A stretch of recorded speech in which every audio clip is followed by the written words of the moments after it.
qual é o propósito das festas bíblicas? Hoje a gente está falando de Yom Teruah. São dois principais. Lembrar os momentos marcantes da história de Israel, né? Páscoa, Pentecostes e Yom Kippur, que já estão, vamos dizer, já foram conquistados, né? Já foram executados, né? A Páscoa, quando eu digo Páscoa, a gente fala do Pesach, do Hag HaMatzot, das festas dos pães ázimos e também das primícias, né? Do Reshit Katzir, no dia 16 de Nissan. São essas três festas juntas, acontecem uma logo em seguida da outra, né? Pentecostes, que é a entrega da Torá, a santificação e também o derramar do Espírito Santo. E o Yom Kippur, que a gente entende que ele também já foi simbolizado no sacrifício de Yeshua. Então, esses três, na minha opinião, eles marcam eras que já ocorreram, né? Ou seja, essas festas já ocorreram no passado e a gente continua seguindo e continua sendo transformados por ela e continuaremos a ser eternamente, tá? Isso não tem fim. E apontar para o trabalho do Messias, tá? Essas festas apontam para o trabalho do Messias, Yeshua, na redenção, santificação, julgamento, perdão e alegria eterna, tá? No caso da Yom Teruah, aponta para a segunda vinda de Yeshua. É algo que ainda não aconteceu, tá? Diferente da Páscoa, Pentecostes e Yom Kippur, o Yom Teruah aponta para o momento que ainda não ocorreu, que é a segunda vinda de Yeshua, na qual todos os inimigos de Israel serão derrotados com o subsequente início da era messiânica. Essa é uma ligação, a ligação de Yeshua com Yom Teruah, que nós vamos ver mais a fundo nos próximos slides, tá? Aponta para uma época futura. Isso está claro nas profecias, tá, de vários profetas, a gente vai ler aqui. Então, o que significa o shofar? Yom Teruah, é dia do toque do shofar, né? Como o Morei Yosef falou no começo. É o dia do toque do shofar. Qual é o significado do shofar, que é a trombeta que aparece na tradução do português?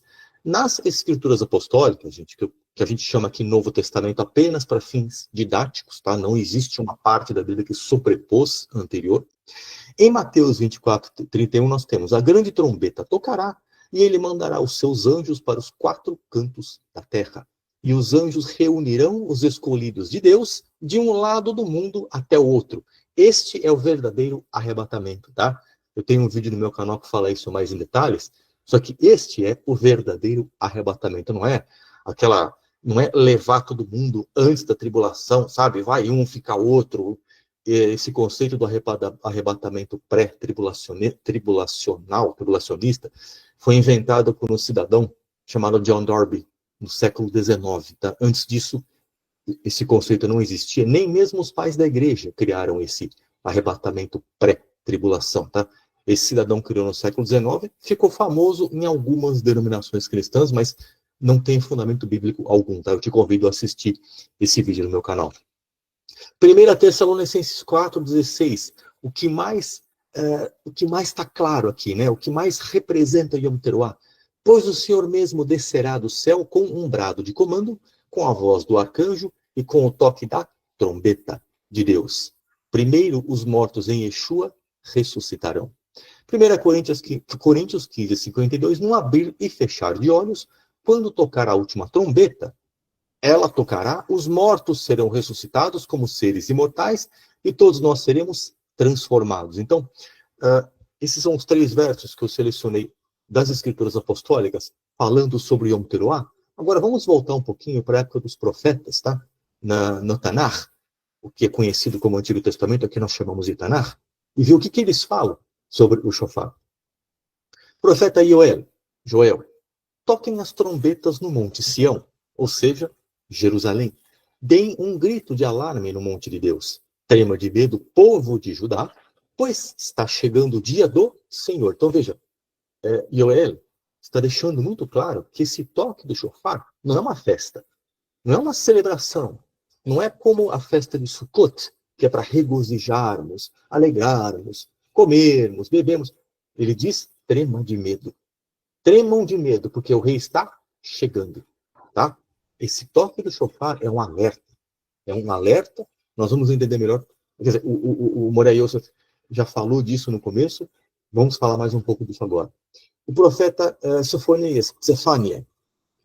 Esse será um dia cheio de 1,14. Esse será um dia cheio de ira, dificuldades e aflição, dia de ruína, destruição e escuridão, dia de nuvens espessas e escuras, em que se ouvirão sons de trombetas e gritos de batalha contra as cidades fortificadas e suas torres de defesa.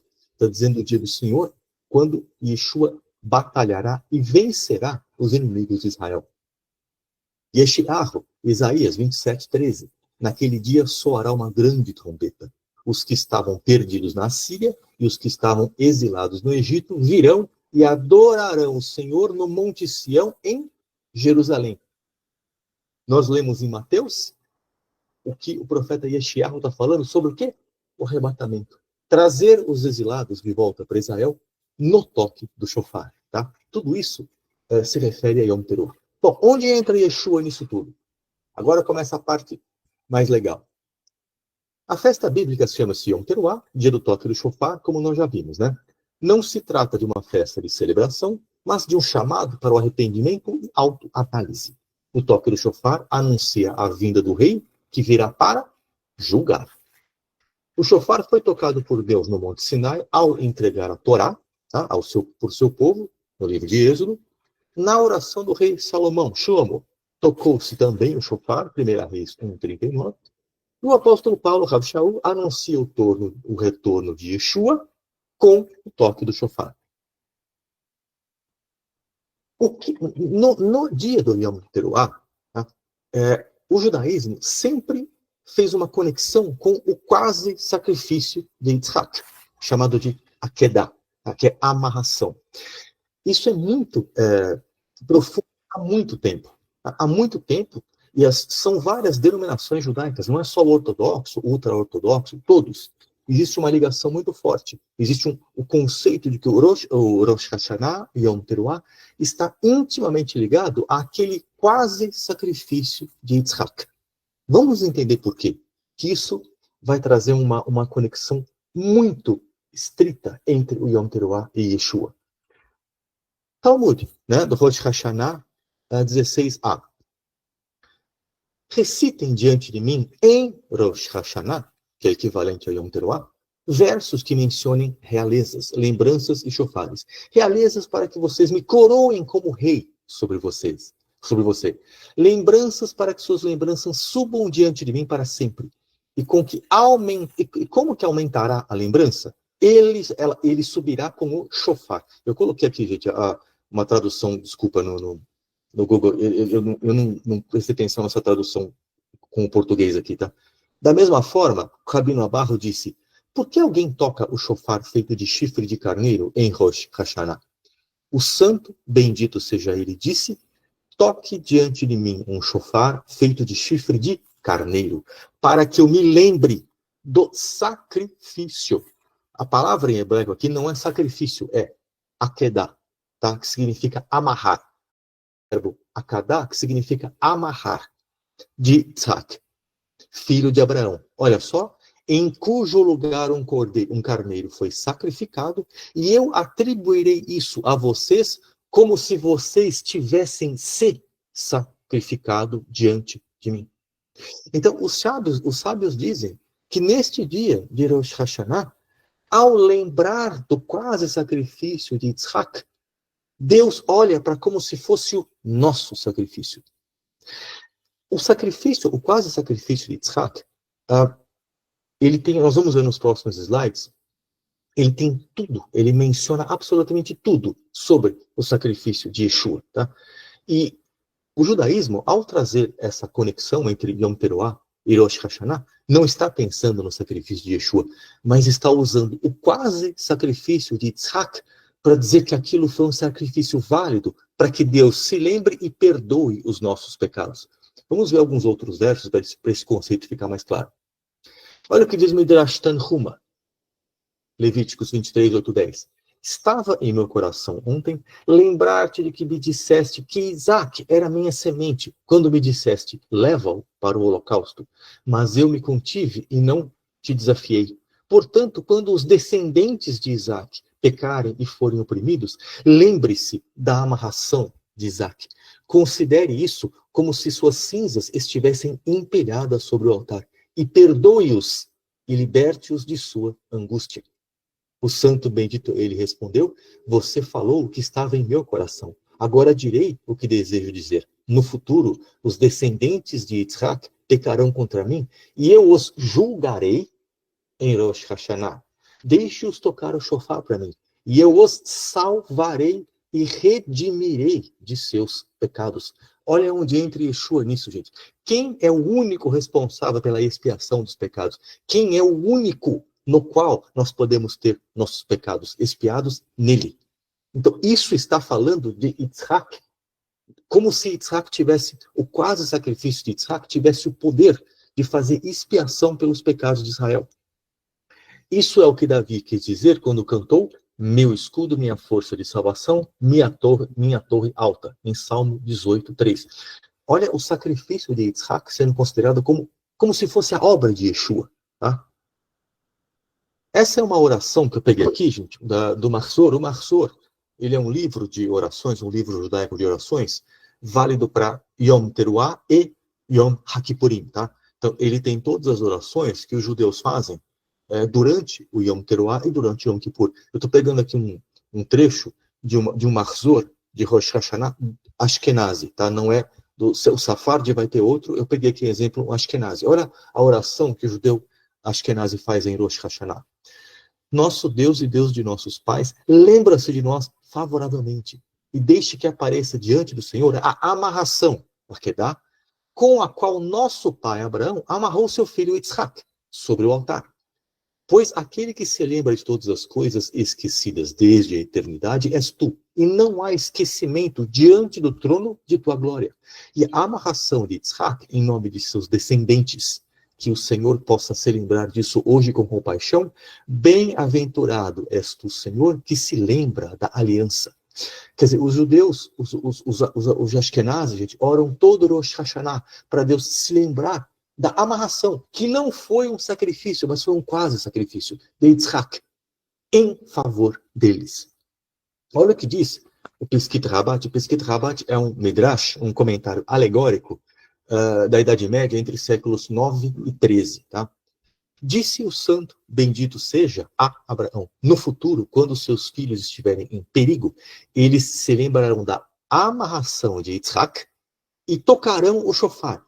E eu me lembrarei do Akedah por eles e lhes concederei perdão.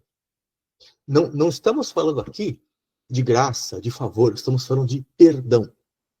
Deus, o Pesquita, quer dizer, esses comentários, esse comentário alegórico diz que Deus vai se lembrar do quase sacrifício de Yitzhak e perdoar os pecados do povo. Novamente, quem é o único capaz de fazer expiação pelos pecados? Yeshua HaMashiach. Mais um do Midrash Rabbah, Levíticos 29:1. Foi ensinado em nome do Rabino Elazar. No dia 25 de Elul, o mundo foi criado. Assim encontramos o seguinte: em Rosh Hashanah, na primeira hora. Isso aqui é alegórico, tá, gente? Não é literal, isso é alegórico. Não devemos entender isso literalmente, mas temos que entender o conceito que está por trás disso. Pensou em criar os humanos. Na terceira hora, ele juntou o pó usado para criar Adão. Na quarta hora, ele moldou essa terra à forma de Adão. Na sétima hora, ele soprou em sua alma. Na oitava hora, ele trouxe Adão e Eva ao jardim do Éden. Na nona hora, ele os elogiou a respeito do fruto da árvore, do bem e do mal. Na 10ª hora, Adão e Eva violaram a ordem de Deus e comeram do fruto proibido. Na 11ª hora, ele foi julgado. Na 12ª hora, ele foi perdoado. Disse o santo, bendito seja a Adão: esse é um sinal para seus filhos.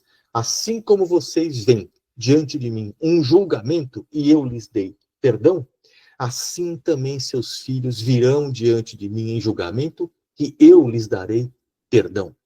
Tudo falando do Rosh Hashanah. Comentário alegórico, tá? Não vamos levar isso não vamos entender isso literalmente. Mais um, do Pirkei Rav Eliezer, também Idade Média, por volta do século VIII. Rabi Yehudá disse: quando a lâmina tocou seu pescoço de Yitzhak, a alma de Yitzhak fugiu e partiu. Mas, quando ele ouviu sua voz entre os dois querubins, dizendo a Abraão: não estenda a mão sobre o rapaz, sua alma retornou ao seu corpo. Olha só. E Abraão o libertou e Isaac se pôs de pé.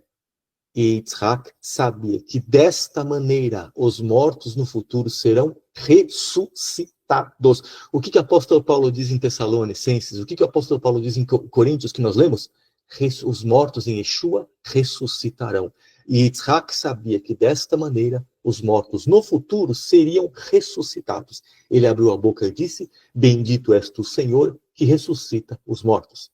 Bendito és o Senhor que ressuscita os mortos. Isso faz parte do Amidá, orado todos os dias, tá? Vamos fazer uma comparação aqui, gente, verso a verso, do quase sacrifício de Yitzhak com o real sacrifício de Yeshua. Ambos foram voluntários. Gente, essa é a ideia que é ensinada nas denominações cristãs, que Yitzhak era uma criança. Isso é um absurdo. Tá? Isaac tinha entre 36 e 37 anos. Ele entendeu perfeitamente tudo o que estava acontecendo e ele foi voluntariamente lá. Ele não foi obrigado a nada, ele foi entendendo tudo o que estava acontecendo, ok? Não era uma criança. Isaac era adulto e consentiu em se oferecer em sacrifício. Ele demorou um pouco para entender, na hora que ele entendeu, ele se entregou no sacrifício. Assim como o sacrifício de Yeshua foi voluntário. Yeshua disse lá em João: eu entrego a minha vida, ninguém me obriga. Eu coloco a minha vida. Isso que eu estou lendo, que está no Seder Olam 1, Midrash Rabbah, Gênesis 55 e outros.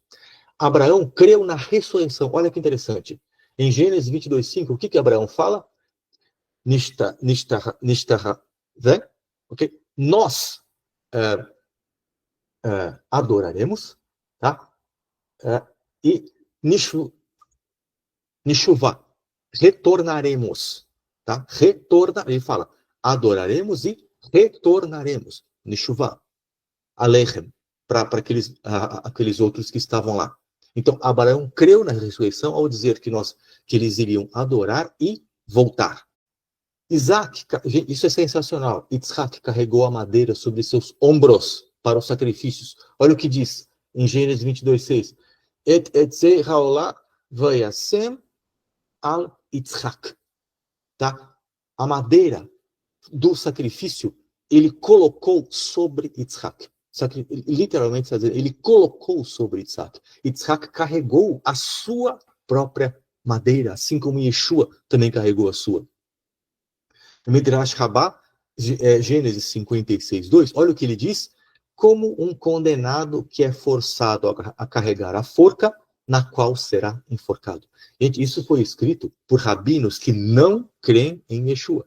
Tá? Isso é uma observação feita no Midrash Rabbah por rabinos que não creem em Yeshua. Tá? Dizendo que como ele carregou como um condenado que é forçado a carregar a forca, na qual será enforcado. Abraão disse, Deus proverá para ele o cordeiro, em Gênesis 22:8. Elohim irá lo. Esse que eu estou colocando em vermelho aqui, lo, significa para ele. O sentido de para ele, não é que Deus precisa de salvação, Deus precisa de sacrifício, é para o plano dele. Quando ele disse Deus proverá para ele, é para o plano dele, que é a nossa salvação. Midrash Rabbah, Gênesis 56:2.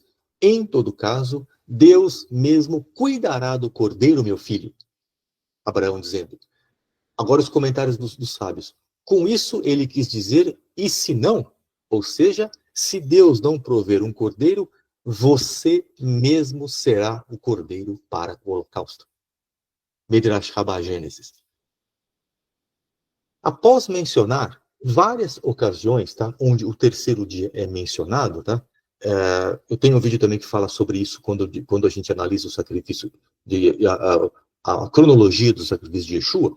Então aqui o Midrash Rabbah está mencionando vários outros locais onde ao terceiro dia é mencionado. Gênesis 42:18, Yosef falando para os seus irmãos, Oséias 6:2, Josué 2:16, Êxodo 19:16, na entrega da Torá, entre outros. Tá?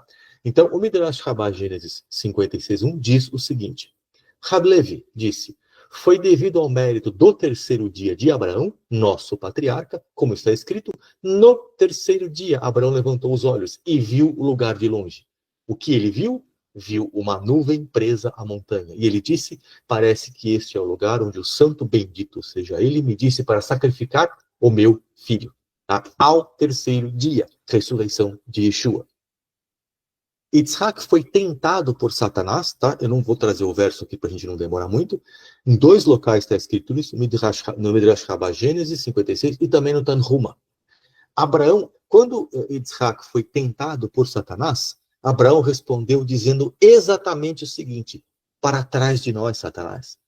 E o apóstolo, da mesma forma, Yeshua usou as mesmas palavras ao repreender Pedro, quando Pedro disse que o sacrifício dele não poderia acontecer. Yeshua disse, para trás de mim, Satanás. Quer dizer, ele usou algo que o próprio Abraão disse quando Satanás estava tentando convencer Yitzhak de que ele seria sacrificado. Numa situação muito parecida, Yeshua disse, você acha que eu não tenho que ser sacrificado? Não, isso é influência demoníaca. Para trás de mim, Satanás. Olha que semelhança incrível. Para a gente terminar, João 8,56. Yeshua dizendo para fariseus, judeus, Abraão, pai de vocês, queria ver o meu dia. No aramaico diz, queria ver o meu dia. No grego diz, alegrou-se em poder ver o meu dia. Ele o viu e alegrou-se. Quando que Abraão viu o dia de Yeshua? No quase sacrifício de Yitzhak. Aquela foi a grande revelação de que um dia haveria um sacrifício real. É disso que Yeshua está falando. Tá? Para nós concluirmos, gente, o som do shofar em Yom Teruah anuncia o futuro retorno de Yeshua para derrotar os inimigos de Israel, executar julgamento, ressuscitar os que nele morreram e inaugurar o reino messiânico. Olha só, mas existe uma cláusula aqui.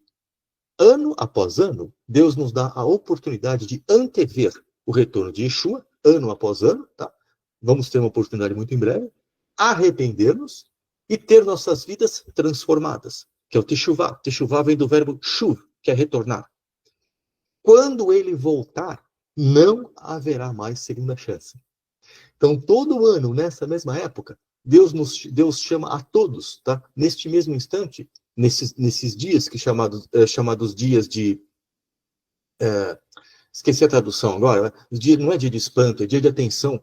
Para fazer o quê?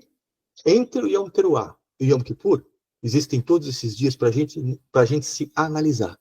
E no Yom Kippur, colocar tudo isso perante ele. Não é somente nesse tempo. Arrependimento é todos os dias. Cada vez que a gente peca, a gente tem que se arrepender. Deus estabeleceu isso para tratar nacionalmente do pecado. Só que quando Yeshua retornar, nesse dia, quando o shofar for tocado e ele retornar, não haverá mais segunda chance. Muitas chances foram dadas, não sabemos quantas ainda serão. Mas no dia em que ele retornar, no toque do shofar, não haverá segunda chance. Aqueles que são contra eles serão derrotados, perderão a salvação.